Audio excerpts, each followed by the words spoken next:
అంటే ఎక్కడ చూసినా కూడా మనకు చర్చ ఇదే జరుగుతున్నది. దాదాపుగా బిల్లు ఎప్పుడైతే గవర్నమెంట్ ఆఫ్ మినిస్టర్స్ ఎవరైతే ఉన్నారో వాళ్ళు గ్రూప్ ఆఫ్ మినిస్టర్స్ ఎవరైతే నివేదిక ఇచ్చారో ఆ రోజు నుంచి కూడా ఈ ఆంక్షల మీదనే చర్చ జరుగుతున్నది. దాదాపు అందరికీ కూడా ఆంక్షల గురించి తెలుసు అనుకుంటాను. అందులో ప్రధానంగా మనం ఇక్కడ గమనించాల్సింది ఏంటంటే భారతదేశం అంతటికి కూడా ఒక న్యాయము, తెలంగాణకు ఒక న్యాయం ఎప్పుడు అట్లాగే ఉంది. ఇక్కడ ఎప్పుడు కూడా రాజ్యాంగాన్ని అమలు జరిపిన దాఖలా మనకు కనబడదు. ప్రతిసారి ఉల్లంఘనలే ఉంటాయి ఇక్కడ, కానీ దాని మీద ఎవరు నోరెత్తిన వాళ్ళు ఉంటారు.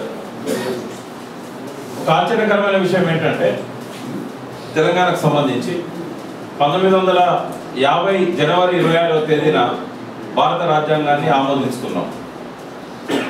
ఆనాడు ఇక్కడ ఉన్నది వెల్లోడి ముఖ్యమంత్రి. ఆనాటి నుండి బూరుగుల రామకృష్ణారావు గారు ముఖ్యమంత్రి అయ్యేదాకా, పౌర ప్రభుత్వం ఏర్పడేదాకా మధ్యలో ఉన్న ప్రభుత్వం రాజ్యాంగబద్ధంగా ఉందా, రాజ్యాంగానికి సంబంధం లేకుండా ఉందా? ఇంకా రాజ్యాంగంలో రెండే ఉన్నాయి, ఉంటే రాష్ట్రపతి పాలన, లేకుంటే పౌరులు ఎన్నుకున్న ముఖ్యమంత్రి. అంతకుముందు ఎట్లా ఉన్నాయి? జనవరి 26, 1950 నాడు రాజ్యాంగాన్ని ఆమోదించుకున్న తర్వాత 2 సంవత్సరాల పాటు తెలంగాణలో ఉన్నది ఏ ప్రభుత్వం? రాజ్యాంగం పుట్టినాడే తెలంగాణలో రాజ్యాంగం వైలేట్ చేయబడ్డది. దీనికి సమాధానం లేదు ఇప్పటికి కూడా. ఆ వెల్లోడి ఏ శక్తితోని రాజ్యాంగం ప్రకారం ఇక్కడ ముఖ్యమంత్రిగా ఉన్నాడు? రాజ్యాంగంలో లేదు సివిల్ సర్వెంట్ ముఖ్యమంత్రిగా పెట్టాలని. ఇట్లా చాలా ఉన్నాయి రాజ్యాంగం వైలేషన్స్. ఎక్కడి నుంచి స్టార్ట్ అయిందంటే రాజ్యాంగం పుట్టిన రోజు నుంచి తెలంగాణలో వైలేషన్ స్టార్ట్ అయింది. సో ఈరోజు ఉద్యమాలు చేసిన వాళ్ళకు, పోరాటాలు చేసిన వాళ్ళకు విజయాలు దక్కాలి న్యాయంగా. కానీ ఉద్యమాలు, పోరాటాలు చేయడమేమో, త్యాగాలు చేయడం, బలిదానాలు చేయడమేమో తెలంగాణ వంతైతే, వరాలు ఇవ్వడమేమో ఆంధ్ర వాళ్ళకైంది. కొట్లాడింది మనము, విజయాల కోసం ఎదురు చూస్తున్నది మనము, త్యాగాలు బలిదానాలు చేసింది మనము, కానీ కోరికలు తీరుస్తున్నది ఆంధ్ర వాళ్ళకి. తెలంగాణ ఉద్యమం, తెలంగాణ పోరాటం అంతా కూడా స్వయం పాలన కోసం సాగిన పోరాటం. 1000 సంవత్సరాలుగా ఈ గడ్డ మీద ప్రజలు తప్పిస్తున్నారు. మా పరిపాలన మేము చేసుకోగలుగుతాం. ఒక అద్భుతమైన మేధో సంపత్తికి నిలయం ఈ తెలంగాణ. కేవలం బూరుగుల రామకృష్ణారావు గారి ఆధ్వర్యంలో ఒక 4 ఏళ్లను మనం తీసేసినట్టయితే 1000 సంవత్సరాలు ఎన్నడూ కూడా ఈ గడ్డ మీద పుట్టిన ప్రజలు ఇక్కడ పరిపాలన చేయలేదు, అవకాశమే రాలేదు. సో మొట్టమొదటిసారి మనకి పరిపాలన రుచి చూడబోతున్నాం. మన ప్రాంతాన్ని మనం పరిపాలించబోతున్నాం. ఈ తరుణంలో కూడా సంతోషించాలా, బాధపడాలా అనేది అర్థం కాని రీతిలో హైదరాబాద్ నగరం మీద మాత్రం మీ పరిపాలన ఉండదు, మొత్తం గవర్నర్ పరిపాలన అని చెప్పి ఒక కొత్త నిబంధనను మన మీద రుద్దుతున్నారు. కొత్త నిబంధన ఎందుకన్నానంటే ఆర్టికల్ 258 ఏదైతే ఉన్నదో, 258A ప్రకారము ఈ గవర్నర్కి ఏదైతే విధులు ఇస్తున్నారో ఇది ఇప్పటివరకు భారతదేశంలో ఎక్కడ కూడా అమలు జరగలేదు. రాజ్యాంగం రాసుకున్నాక మొట్టమొదటిసారి దీన్ని తీసుకొచ్చి మన మీద రుద్దుతున్నారు. మరి అటువంటి పరిస్థితి ఎందుకు ఏర్పడుతున్నది? ఇప్పుడు 50-60 ఏళ్ల నుంచి ఏ రాష్ట్రంలో అవసరం పడింది, తెలంగాణలో ఎందుకు అవసరం పడుతున్నది? దానికి సమాధానం కావాలి వాళ్ళ దగ్గర నుంచి. ఒక ప్రత్యేక పరిస్థితుల్లో మాత్రమే దాన్ని, ఆ రాష్ట్ర ప్రభుత్వాన్ని పక్కకు జరిపి గవర్నర్గా బాధ్యతలు ఇవ్వాల్సిన అవసరం ఉంటుంది. మరి ఆ ప్రత్యేక పరిస్థితి తెలంగాణలో ఏం ఉత్పన్నమైంది? గతంలో చూసినట్టయితే 13 ఏళ్ల నుంచి తెలంగాణ ఉద్యమం, మలిదశ తెలంగాణ ఉద్యమం ఉధృతంగా సాగుతున్నది. అంతకుముందు కూడా కంటిన్యూగా తెలంగాణ కోసం చాలా మంది చాలా రకాలుగా పనిచేశారు, చాలా సంస్థలు కూడా పనిచేసినాయి. 1996 నుంచి నేను ఈ ఉద్యమంలో ఉన్నాను. 96 కంటే ముందు కూడా 69 నుంచి ఎవరైతే ఉద్యమాలు చేశారో వాళ్ళు కంటిన్యూగా ఏదో ఒకటి వాళ్ళ శక్తి మేరకు చేస్తూనే వచ్చారు. కానీ 2001 ఏప్రిల్ 27న చంద్రశేఖరరావు గారు టీఆర్ఎస్ పెట్టిన తర్వాత నేను కూడా కో-ఫౌండర్గా ఆయనతో పాటు ఉన్నాను. అక్కడి నుంచి పెద్ద ఎత్తున తెలంగాణ వాదం అనేది ప్రజల్లోకి పోయింది. ఆ ఉద్యమం అనేది స్టార్ట్ అయింది. ఆ రోజు నుంచి ఈ రోజు వరకు మొత్తం తెలంగాణలోనే కాదు, ఎక్కడైనా కూడా తెలంగాణ వాళ్ళు సీమాంధ్రకు సంబంధించిన ఒక అధికారిని దాడి చేసినట్టో, అధికారి మీద దాడి చేసినట్టో, ఒక అధికారిని తిట్టినట్టో, లేకుంటే ఒక మామూలు వ్యక్తి మీద కనీసం కొట్టకపోయినా కూడా బూతులు తిట్టినట్టో ఎక్కడ కూడా ఒక ఎఫ్ఐఆర్ నమోదు కాలేదు. ఎంటైర్ తెలంగాణలో ఒక్కటంటే ఒక ఎఫ్ఐఆర్ లాస్ట్ 13 yearsలో నమోదు కాలేదు. ఎక్కడ కూడా విధ్వంసం జరగలేదు. మరి అటువంటిప్పుడు ప్రత్యేక పరిస్థితి ఏమొచ్చింది? మాకు రక్షణ లేదు అని వాళ్ళు లేదు అనగానే దాన్ని నమ్మాల్సిన అవసరం కేంద్ర ప్రభుత్వానికి ఏమొచ్చింది? ఒక పక్కన బాంబేలో రాజ్ ఠాక్రే బీహార్ కూలీలకు తన్నుతున్నాడు, దాడులు చేశాడు, మీరు వెళ్ళిపోండి అని చెప్పాడు. మరి అక్కడ నీకు 258A ఎందుకు అవసరం పడలేదు? ఇట్లాంటి విధ్వంసాలు క్యాపిటల్ సిటీస్లలో చాలా జరిగినాయి లాస్ట్ 50-60 ఇయర్స్లో. కర్ఫ్యూ కూడా పెట్టారు కదా చాలా సంవత్సరాలు చాలా ప్రాంతాలలో. మరి ఎక్కడ కూడా అమలు జరగనప్పుడు మరి ఇప్పుడు ఎందుకు ప్రత్యేక పరిస్థితి తెలంగాణ హైదరాబాద్ సిటీలో ఏర్పడ్డది అనేది పార్లమెంట్లో సమాధానం చెప్పాల్సిన అవసరం ప్రభుత్వానికి ఉంటుంది. ఒకవేళ కనుక అటువంటి ప్రత్యేక పరిస్థితికి ఆధారాలు ఏం లేవనుకోండి, దాన్ని వాళ్ళు తొలగించాలి, ఆంక్షను తొలగించాలి. సో అవకాశం ఉంది మనకు. మన పార్లమెంట్ సభ్యులు ఎవరైతే ఉన్నారో గట్టిగా నిలదీసి అటువంటి ప్రత్యేక పరిస్థితి ఏం ఉత్పన్నమైంది. ఇంకొకటి ఏంటంటే వెసులుబాటు ఉంది అక్కడ. ఒకవేళ ఇది చట్టంలో పెట్టకపోయినా కూడా ఇప్పుడు స్టేట్స్ రీఆర్గనైజేషన్ యాక్ట్ లాగా ఇప్పుడు మనకు కూడా ఒకటి ఏపీ రీఆర్గనైజేషన్ యాక్ట్ వస్తుంది. ఏపీ రీఆర్గనైజేషన్ యాక్ట్లో ఇప్పుడు ఏవైతే యాక్షన్లు పెట్టారో అవన్నీ చట్టంలో భాగం అవుతాయి. చట్టంలో భాగం అయిన తర్వాత వాటిని ఖచ్చితంగా మనం మోయాల్సి వస్తుంది. కొన్ని సుప్రీంకోర్టులో కొన్ని పోయే అవకాశం ఉంటుంది, బట్ కొన్ని మాత్రం ఖచ్చితంగా మనం మోయాల్సి వస్తుంది. సుప్రీంకోర్టు అయినా హైకోర్టు అయినా చట్టాలను పరిరక్షించడానికే ఉంటాయి. కానీ రాజ్యాంగానికి వ్యతిరేకమైన నిబంధన ఏదైనా ఉన్నప్పుడు ఆ చట్టంలో ఉన్న నిబంధనలను సుప్రీంకోర్టు కానీ హైకోర్టు కానీ కొట్టేస్తుంది. కానీ ఆర్టికల్ 258 ప్రకారం ఏదైతే గవర్నర్కు పెత్తనం ఇస్తున్నారో ఒకసారి చట్టంలో వచ్చిన తర్వాత సుప్రీంకోర్టు ఏం చేయలేదు. కాబట్టి దాని చట్టంలో రాకుండానే మనం ఆపాలి. ఇప్పుడు స్వయం పాలన మనకు హైదరాబాద్లో కావాలనుకుంటే అది చట్టంలో భాగం కాకూడదు. చట్టంలో భాగం కాకూడదు అంటే పార్లమెంట్లో ఈ ఆంక్షను ఎత్తేయించాలి. అక్కడ కావాల్సినంత చర్చ చేయడానికి ఆధారం ఉంది, న్యాయం మన వైపు ఉంది, ధర్మం మన వైపు ఉంది. ఎందుకంటే గతంలో ఏనాడు కూడా ఒక్కటంటే ఒక ఎఫ్ఐఆర్ నమోదు కానప్పుడు ప్రత్యేక పరిస్థితి ఏమొచ్చింది. సరే ఒకవేళ మన కోరిక మేరకు ఆ ఆంక్షను ఎత్తేసారు అనుకుందాం, కేంద్ర ప్రభుత్వానికి ఆ రైట్ ఎప్పుడు ఉంటుంది. సపోజ్ ఆర్గ్యుమెంట్ కోసం అనుకుందాం, తెలంగాణ ఇచ్చినాక దాడులు చేస్తారేమో. ఏ క్షణాన్నైనా భారతదేశంలో ఏ రాష్ట్రంలోనైనా ఆర్టికల్ 356 ప్రకారం ప్రభుత్వాన్ని రద్దు చేసే అధికారం ఉంటుంది. ఒక్క పెన్ను పోటుతో ప్రభుత్వాన్ని రద్దు చేసే అధికారం కేంద్ర ప్రభుత్వానికి ఉంటుంది. మీరు చూశారు బీహార్లో ఎమ్మెల్యేలు ఎన్నికై ప్రమాణ స్వీకారం కూడా చేయలేదు. లాలూ ప్రసాద్ ఏమన్నాడు, పోయి రాత్రి 9ంటికి పోయి తెల్లారి పొద్దున కనుక మీరు దాన్ని రద్దు చేయకపోయినట్టయితే ఆ గెలిచిన ఎమ్మెల్యేలు ఏదైతే గెలిచారో వాళ్ళందరినీ మీరు డిస్క్వాలిఫై చేసేసి తొలగించకపోయినట్టయితే, అంటే న్యాయంగా ప్రజలు ఓట్లతో ఎన్నుకున్న ప్రభుత్వాన్ని శాసనసభ్యులను కనుక ప్రమాణ స్వీకారం చేయకముందే మీరు రద్దు చేయకపోతే తెల్లారి నేను సపోర్ట్ విత్డ్రా చేసుకుంటా అన్నాడు. ఆ రాత్రి అనుకోకుండా అబ్దుల్ కలాం అప్పుడు రాష్ట్రపతి ఆయన ఎక్కడో తాష్కంట్లో ఉన్నాడు. ఆ రాత్రి నేను కేసీఆర్ గారితో ఉన్నప్పుడు లేబర్ మినిస్టర్ ఆయన. రాత్రి 11ంటికి కేసీఆర్ ఫోన్ వచ్చింది, అర్జెంటుగా ప్రైమ్ మినిస్టర్ గారు రమ్మంటున్నారు అని.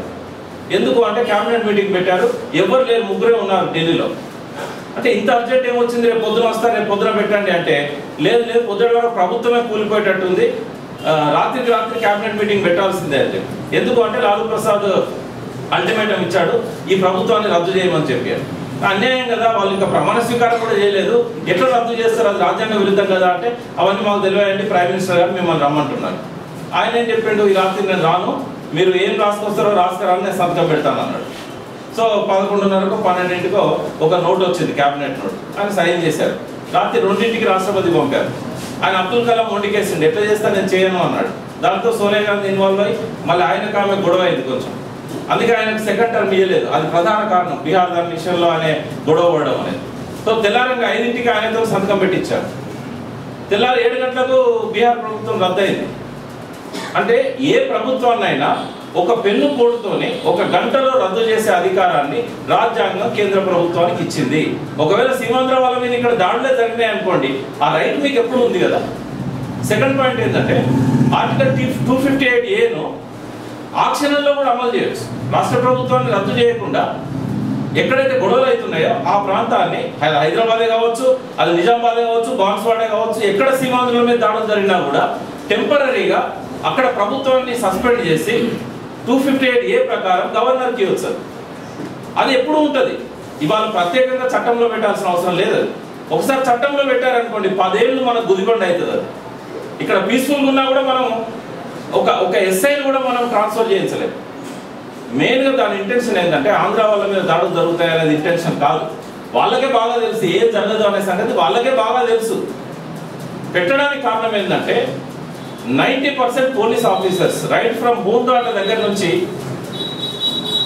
దాదాపు అడిషనల్ డీజీపీల వరకు హైదరాబాద్లో ఎవరైతే ఉన్నారో 90% ఆంధ్ర వాళ్ళు. వాళ్ళ సర్వీసింగ్ ఉన్నది. నిన్న మొన్న కూడా అపాయింట్ అయ్యారు.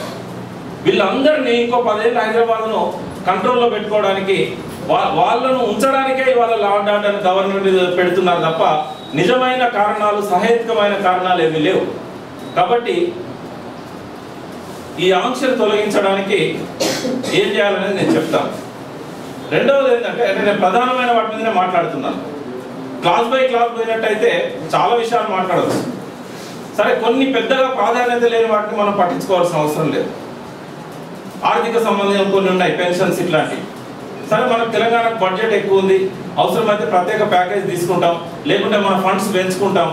కొన్ని మనం వెసులుబాటు, కొన్ని విషయాలలో మనం ఓపిక పడదాం.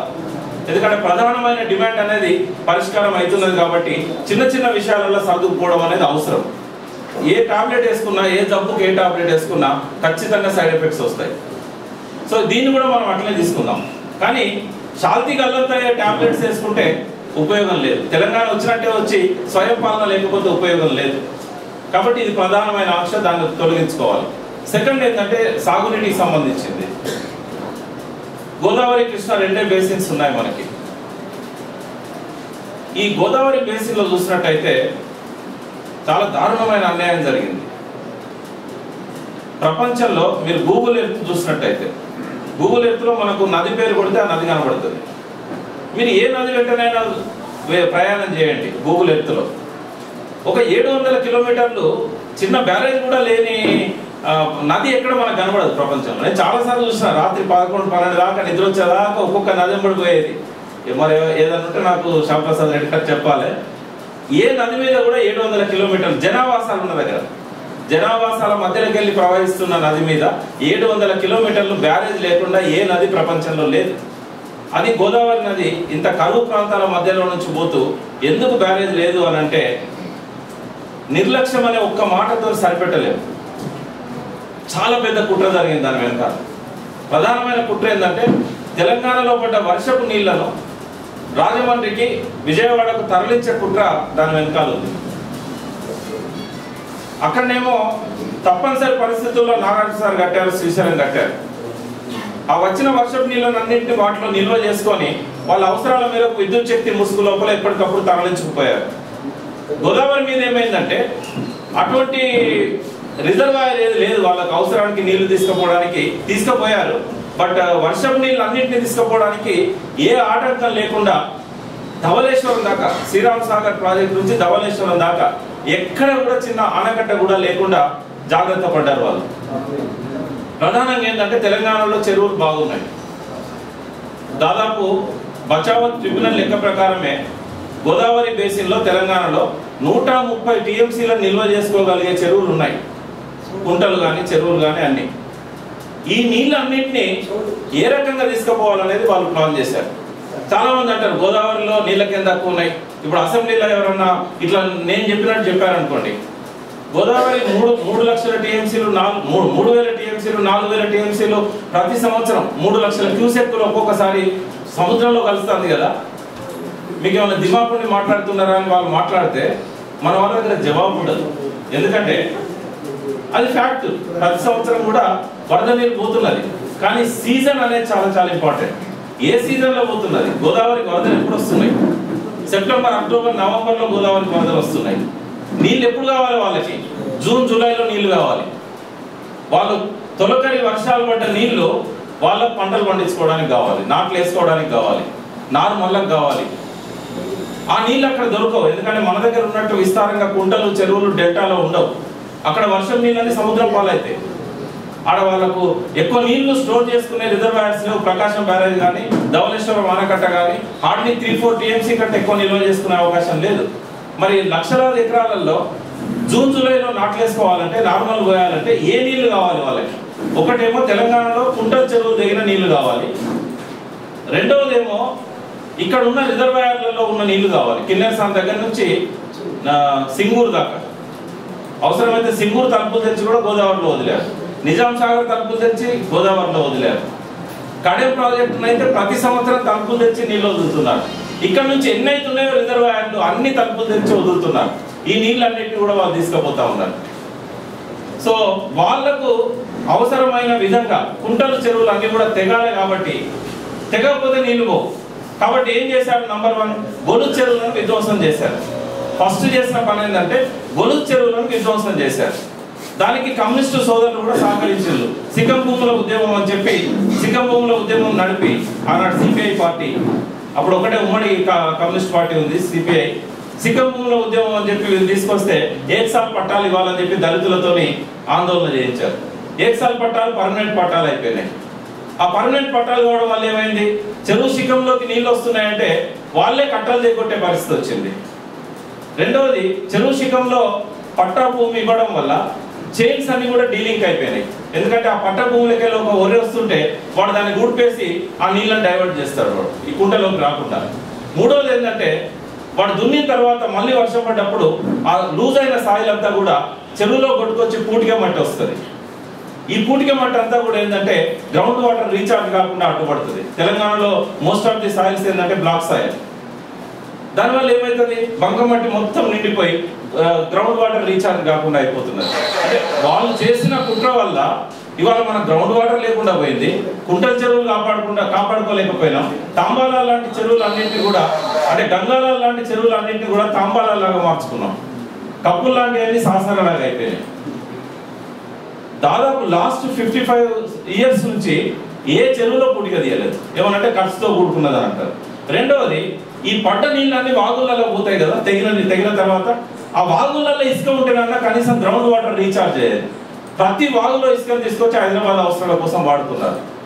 ఎన్ని నిబంధనలు ఉన్నా కూడా ఇప్పటికి కూడా స్వేచ్ఛగా తెలంగాణ చుట్టుపక్కల గ్రామాలకి వెళ్ళి వాగులకి వెళ్ళి తీసుకొస్తున్నారు ఇసుకనంతా. ఇసుక లేకపోవడం వల్ల ఏమవుతుంది చెరువు తగిన నీళ్లు వితిన్ మినిట్స్లల్లా కృష్ణా గోదావరిలో కలిసిపోతాయి. ఆ నీళ్ళ పరిమాణం ఎంతో తెలియక మొన్న కర్నూలు ఉంచుకున్నారు వాళ్ళు. ఇట్లా చెరువు తెగితే ఎన్ని నీళ్ళు వస్తాయో అవగాహన లేదు. నీళ్ళు వస్తాయని తెలుసు. కర్నూలు ఎందుకు మునిగింది నీళ్ళు వస్తున్నాయి. వాళ్ళు ఏం చేశారంటే సిడబ్ల్యూసి లెక్కలు చూశారు. వాళ్ళ పాయింట్స్ ఏవైతే గేజింగ్ పాయింట్స్ ఉంటాయో ఎక్కడి నుంచి ఎంత ఫ్లో వస్తుందని చూశారు తప్ప పక్కనే ఉన్న మహబూబ్ నగర్ జిల్లాలో 6000 కుంటల చెరువులు రాత్రికి రాత్రి తెగితే ఎన్ని నీళ్ళు వస్తాయో అంచనా వేయలేకపోయారు.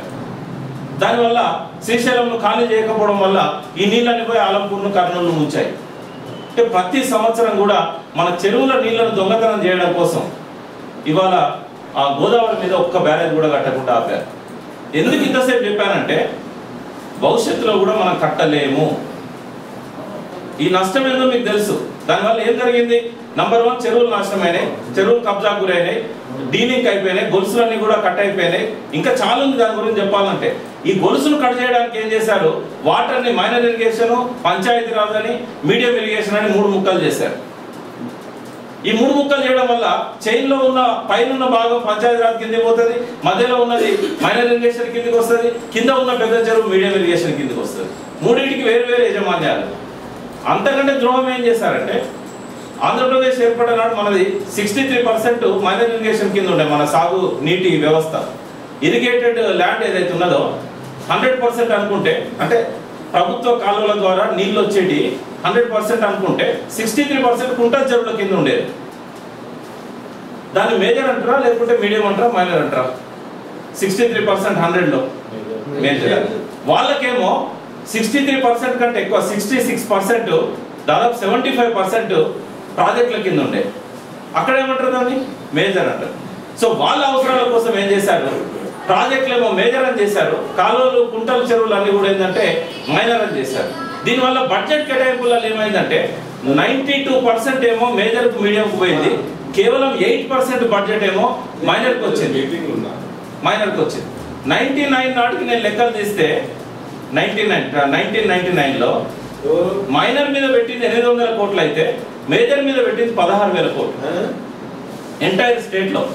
మళ్ళీ మైనర్ మీద 800 కోట్లు ఎక్కడ పోయిందని తీస్తే కుంటల చెరువులు లేని ఆంధ్రకు 600 కోట్లు పోయింది. ఇన్ని కుంటల చెరువులు ఉన్న తెలంగాణకేమో 300 కోట్లు. సార్ మళ్ళీ మాట్లాడండి. సో అంటే ఎంత అన్యాయం చేయాలో అంత చేశారు. అంటే దీని వెనకాల ఉద్దేశం ఏంటంటే నిర్లక్ష్యం కాదు. దీని వెనకాల ఏంటంటే ఇక్కడ పడ్డ వర్షపు నీళ్లను ఆంధ్రకు తీసుకుపోయే కుట్ర. ఇంకోటి చెప్తాను, ఇప్పుడు సంక్రాంతి వస్తుంది, సందర్భం ఇది.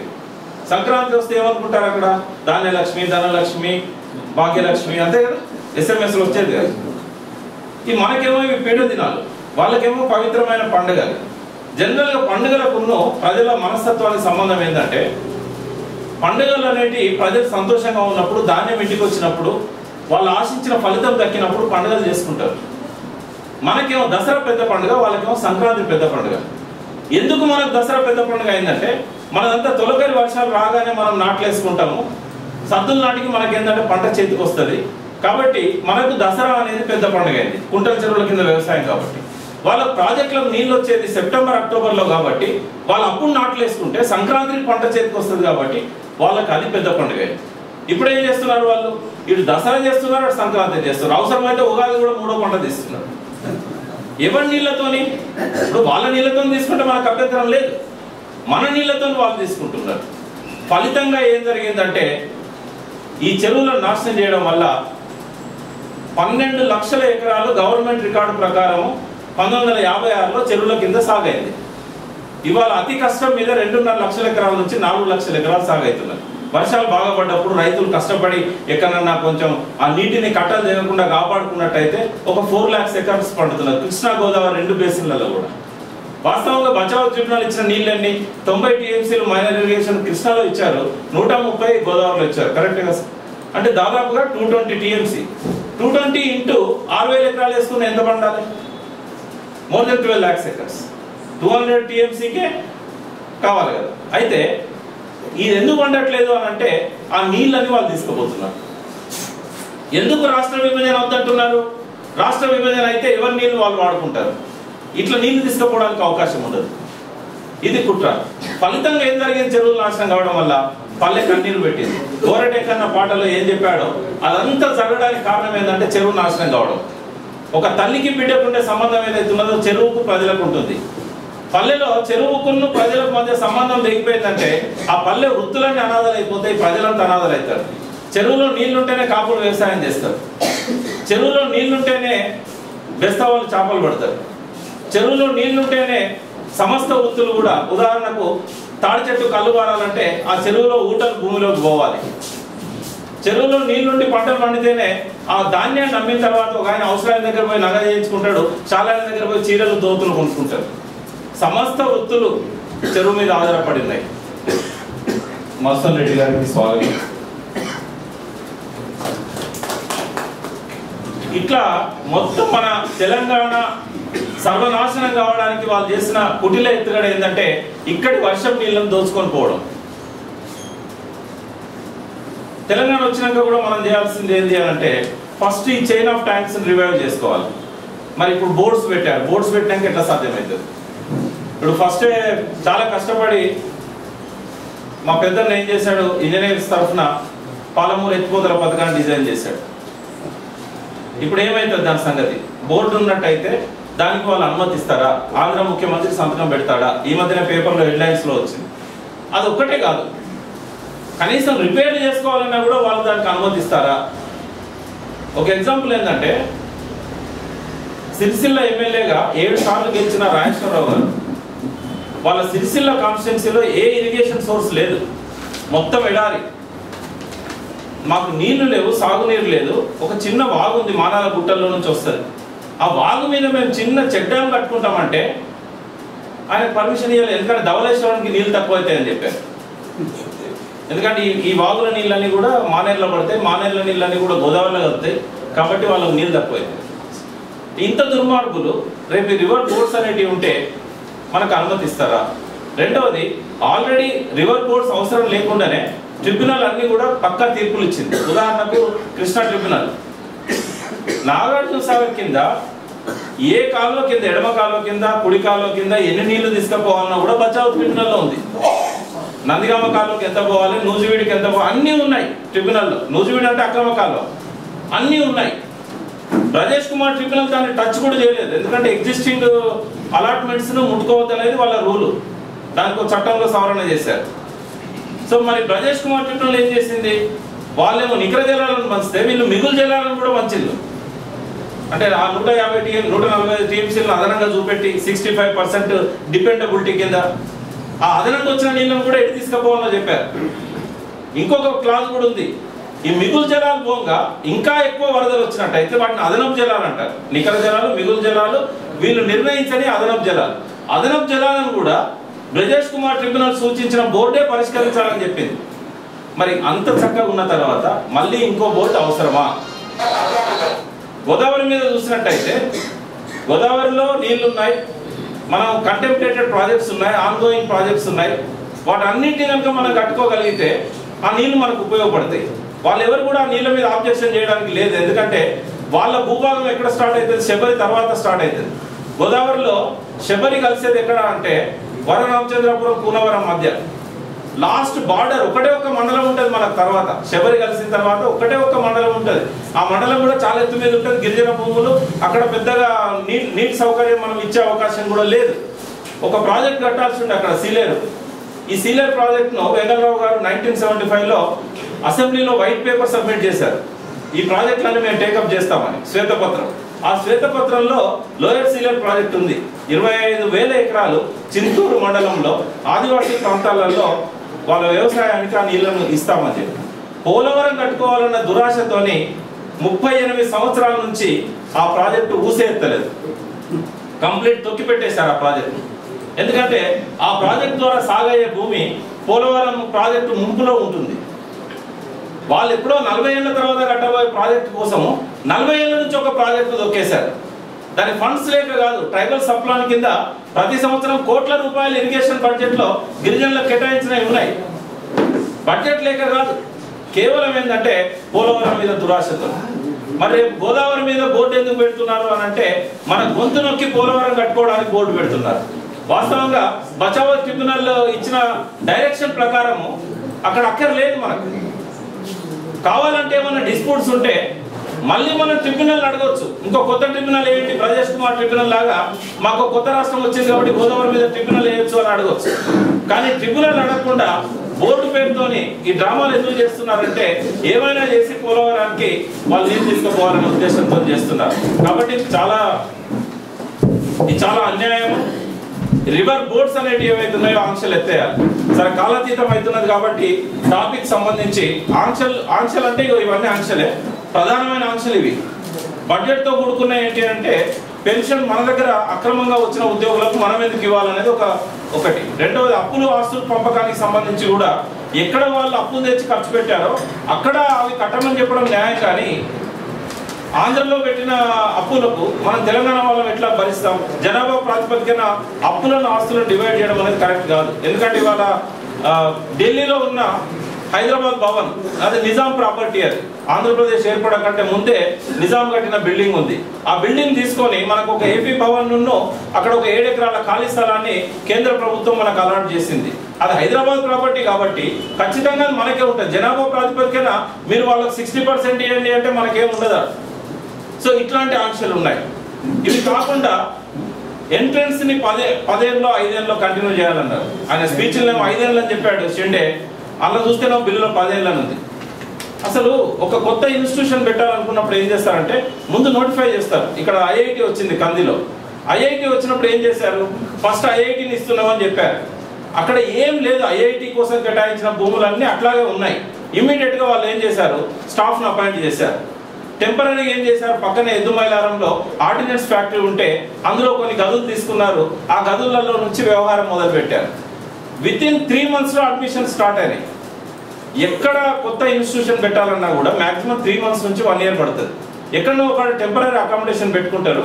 ఎగ్జిస్టింగ్ ఇన్స్టిట్యూషన్స్ లలో అకామిడేషన్ పెట్టుకుంటారు. తర్వాత బిల్డింగ్స్ కట్టుకున్నాక అందులో షిఫ్ట్ అవుతారు. మాక్సిమం ఉంటే 2 ఏళ్ళు 3 ఏళ్ళు. మరి ఏదన్నా హైదరాబాద్ యూనివర్సిటీ లాంటి సెంట్రల్ యూనివర్సిటీ ఆంధ్రలో పెట్టాలనుకుంటే 1 year 2 years కామన్ ఎంట్రన్స్ సరిపోతుంది అక్కడ వ్యవస్థ ఏర్పడేదాకా. అంతేగాని మెడిసిన్ లో ఎందుకండి కామన్ ఎంట్రన్స్? ఇంజనీరింగ్ లో ఎందుకండి? ఇప్పటికి 10 ఏళ్ల నుంచి 20 ఏళ్ల నుంచి మన పిల్లలకు మెడిసిన్ సీట్లు రావట్లేదు వాళ్ళ వివక్ష వల్ల. ఇంకా ఎందుకు కంటిన్యూ కావాలి? ఇటువంటి ఆంక్షలు అన్నీ ఉన్నాయి. పరిష్కారం ఏంటంటే మన చేతుల్లో ఉన్నాయి. నంబర్ 1, టిఆర్ఎస్ పార్టీ మీద ప్రధాన బాధ్యత ఉంది. ఏం చేయాలి టిఆర్ఎస్ పార్టీ? మేము అడిగింది ఆంక్షలు లేని తెలంగాణ, మీరు ఇస్తున్నది ఆంక్షలు ఉన్న తెలంగాణ. ఒక్కసారి ఇది పార్లమెంట్ పోయిన తర్వాత వాళ్ళు సోనియా గాంధీని కలుస్తారో లేకుంటే కేంద్ర మంత్రులను కలుస్తారో అహ్మద్ పటేల్ని కలుస్తారో ఇంటర్నల్ అండర్స్టాండింగ్ ఇంతకుముందు ఏమన్నా ఉండనియండి, అది మెర్జర్ గురించి ఉందా, పొత్తు గురించి ఉందా, లేకుంటే దేని గురించి అని ఉండనియండి. మీరు మాకు ఆంక్షలు తెలంగాణ ఇస్తేనే మేము వాటిని పరిశీలిస్తాం తప్ప మీరు ఆంక్షలు పెట్టినట్టయితే మేము పొత్తుగాలో మెర్జు కామని చెప్పి వాళ్ళకి చెప్పాల్సిన అవసరం ఉంది. అంత దూరం వచ్చిన తర్వాత ఆగిపోద్దని నేను అనుకోవట్లేదు, కరాఖండిగా చెప్పాలి. ఒకవేళ కనుక ఆంక్షలు అట్లే పెట్టారనుకోండి, అవసరమైతే బీజేపీతో పొత్తు కలిసి ఇక్కడ గవర్నమెంట్ ఫామ్ చేసి నరేంద్ర మోడీ గవర్నమెంట్లో కీలకమైన పాత్ర వహించి ఈ ఆంక్షలను ఎత్తేయించాలి. ఒకవేళ కనుక కాంగ్రెస్ ఆ పని చేస్తే ఇక్కడ కాంగ్రెస్ను భూస్థాపితం చేయాలి, ఆంక్షలను అట్లే ఉండనిచ్చినట్టే. ఇది మెయిన్గా టీఆర్ఎస్ మీద ఆధారపడదు. సెకండ్ ఏంటంటే ఆంక్షలు ఉంటే ప్రొటెస్ట్ చేయాల్సిన బాధ్యత బీజేపీ మీద ఉంది. వాళ్ళు బిల్లును పూర్తిగా వ్యతిరేకించే అవకాశం లేదు, ఎందుకంటే తెలంగాణ బిల్ ఇది. ఆంక్షలను మాత్రం చాలా సీరియస్గా వాళ్ళు వ్యతిరేకించాల్సిన అవసరం ఉంది. మనము ఈ ఆర్గ్యుమెంట్స్ అన్ని కూడా బీజేపీ నాయకులకు, సుష్మా స్వరాజ్ గారికి, అక్కడ అద్వానీ గారికి, రాజ్నాథ్ సింగ్ గారికి, అక్కడ అరుణ్ జైట్లీ గారికి పక్కా వాదనలను మనం వాళ్ళకి అందించాలి. ఎందుకు ఆంక్షలు వద్దంటున్నాం అనేది వాళ్ళకి పోయి అర్థం చేయించాలి. ఇంకా టైం ఉంది, మనకి ఇంకో 10 days టైం ఉంది. మేధావులు కావచ్చు, జేఏసీ ఆధ్వర్యంలో కావచ్చు, వాళ్ళకి అర్థమయ్యేటట్టుగా చెప్పి దాన్ని ఒక డిబేట్ చేయాలి దేశవ్యాప్తంగా. ఒకవేళ కాంగ్రెస్ తొలగించకపోతే ఒక లెజిటిమసీ అనేది బీజేపీ గవర్నమెంట్కి ఉండాలంటే ఇప్పుడే దాన్ని గట్టిగా వ్యతిరేకించినట్టయితే రేపు మోడీ అధికారంలోకి వచ్చినాక ఇవన్నీ అమెండ్ చేయడానికి ఆయనకు రైట్ ఉంటుంది, ఒకవేళ కనుక వాళ్ళ అధికారంలోకి వచ్చినట్టయితే. మూడవది ఏంటంటే కొన్ని పబ్లిక్ ఇంట్రెస్ట్ లిటిగేషన్ ఒక పిటిషన్ వేయడం ద్వారా సుప్రీంకోర్టు కొట్టేసేటివి కూడా కొన్ని ఉన్నాయి. ఉదాహరణకు పెన్షనర్లకు ఇచ్చేటివి కావచ్చు, కొన్ని రాజ్యాంగ వ్యతిరేకమైనవి కావచ్చు, అవి న్యాయవాదులు చూస్తున్నారు. ఇప్పుడు కామన్ హైకోర్టు అనేటిది ఇట్లాంటిది ఉంది. ఇప్పుడు ఎందుకు కామన్ హైకోర్టు అన్నారు? ఒకవేళ వాళ్ళు ఇవ్వదలుచుకుంటే సేమ్ హైకోర్టులో 1 hourలో డివైడ్ చేయొచ్చు. ఎందుకు అని అంటే అక్కడ ఎట్లుంటుంది అంటే ఏ బెంచ్కి ఆ బెంచ్ సపరేట్ ఉంటుంది, తర్వాత ఏ జిల్లాకు ఆ జిల్లాకి ఇన్ఛార్జ్ పోర్ట్ఫోలియో జడ్జెస్ ఉంటారు, ఎవరికి వాళ్ళకి సపరేట్ సెక్షన్ ఉంటుంది. ఇప్పుడు వరంగల్ జిల్లా ఫైల్ గుంటూరు జిల్లాలో ఉన్నాయి, ఏ సెక్షన్కి ఆ సెక్షన్ ఉంటుంది. జిల్లాల వారీగా డివైడ్ అయి ఉంటాయి కేసులు. ఒక్క 1 hour టైం ఇస్తే ఆంధ్ర కేసులు ఏవి, తెలంగాణ కేసులు ఏవి, ఆంధ్ర జడ్జీలు ఎవరు, తెలంగాణ జడ్జీలు ఎవరు. హైకోర్టును 2 భాగాలుగా చేసి ఆంధ్ర హైకోర్టు తెలంగాణ హైకోర్టుగా నడపడానికి గంట చాలు. ఇప్పుడు గవర్నమెంట్లో ఉద్యోగులను డివైడ్ చేసడం కష్టం అవుతుంది కావచ్చు, టైం పడుతుంది కావచ్చు, ఆస్తులు అప్పులు పంచడం అనేది టైం పడుతుంది కావచ్చు, కానీ హైకోర్టులో కేసులను డివైడ్ చేయడం అనేది 1 hour పడుతుంది. ప్రతి కేసుకు మీరు కాజ్ లిస్ట్లో చూసినట్టయితే పక్కన గుంటూరు అని, కృష్ణా అని రాసి ఉంటాయి. సో తెలంగాణ జడ్జీలను తెలంగాణలో పెట్టి ఆంధ్ర జడ్జీలను ఆంధ్రలో పెట్టి ఆ మిగిలిన జడ్జీలను బీహార్కో గుజరాత్కో ట్రాన్స్ఫర్ చేయాలి. ఆ గ్యాప్లో అక్కడి నుంచి వేరే వాళ్ళని తీసుకురావాలి.